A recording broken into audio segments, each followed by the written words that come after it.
ماذا يفيد الشعر؟ هذا السؤال وجه إلي من إحداهن ممن لها مكان في نفسي. وليعلم الأخوات أن المرأة إذا لجت في السؤال تتعب من تسأله. قالت: أتنشد؟ طبعا هذا مدح ترى. نعم أخواتي، والله أنا أحترمكن احتراما عظيما، انطلاقا من احترام سيدنا محمد صلى الله عليه وسلم للمرأة وتقديره لها.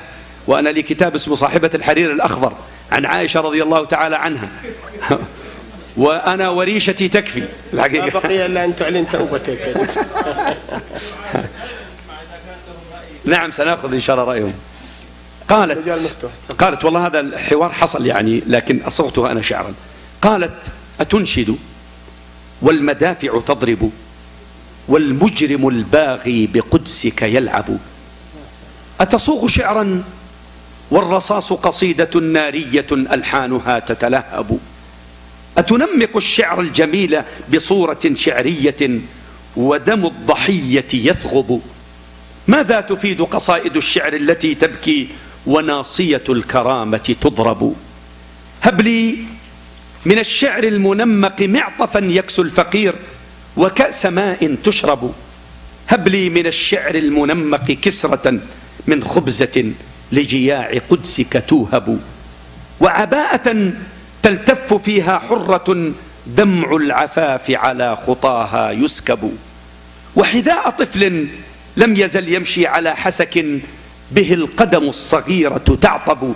هب لي من الشعر المنمق منزلا يأوي إليه الخائف المتغرب، وانشد به ظل الأمان، وانشر به ظل الأمان لأسرة طردت فليس من التشرد مهرب.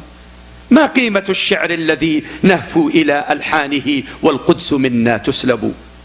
والطفل في الساحات تحمل كفه حجرا عن الروح الأبية يعرب، والشيخ يرسم ظهره قوس الأسى وفؤاده مما رأى يتعذب.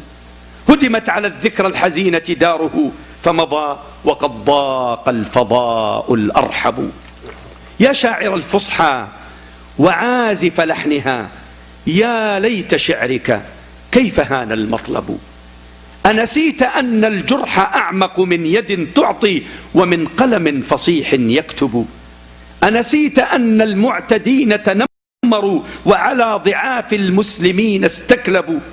أنسيت أن يد اليهود وبئس ما هي من يد بدم الضحايا تخضب؟ تبكي وتكتب دمع قلبك أحرفا، فإلى متى تبكي الحروف وتندب؟ وإلى متى تطأ الثرى مترفقا والمعتدي متطاول متوثب؟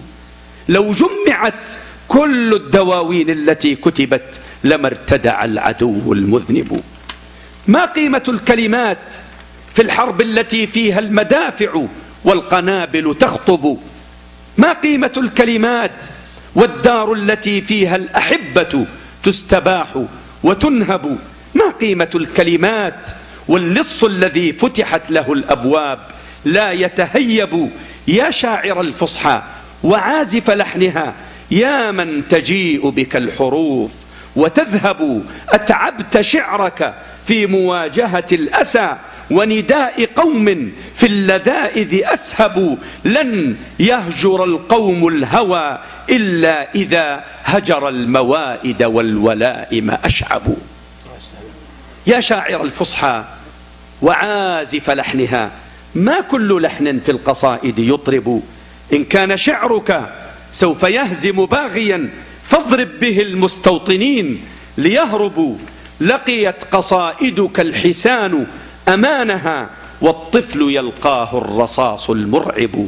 ماذا صنعنا باليهود ونحن من 60 الآن من 50 عاما في الوسائل نشجب؟ ماذا صنعنا والقصائد لم تزل تلقى ونحن بحفظها نتأدب؟ اللحن لحن الطفل يعزف بالحصى عزفا يروق لسامعيه ويعجب. إن كان رأيك في القصيدة صائبا فالرأي في ذهن الحجارة أصوب. شكرا معاتبة القوافي، إنما يشقى بحسرته الذي لا يعتب. أشعلت أسئلة كأن حروفها لهب إلي من الأسى يتسرب. عاتبتني في الشعر وهو مشاعري فاضت وصورها الحديث الأعذب. عاتبتني والشعر بوح صادق والبوح عند المخلصين محبب.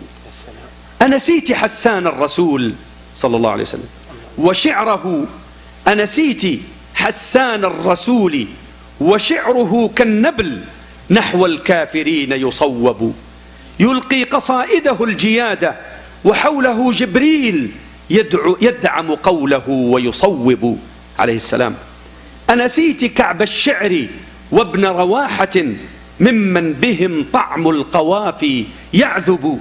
إني أكمل رحلة الشعر التي بدأت هنالك حين شع الكوكب، حين استدار الدهر دورته التي في ظلها الميمون سار الموكب، حين التقى التكبير في ساح الوغى بالشعر وانتفض الحصان الأشهب. إني أكمل يا معاتبتي بما أنشدت ما بدأ الرعيل الأطيب.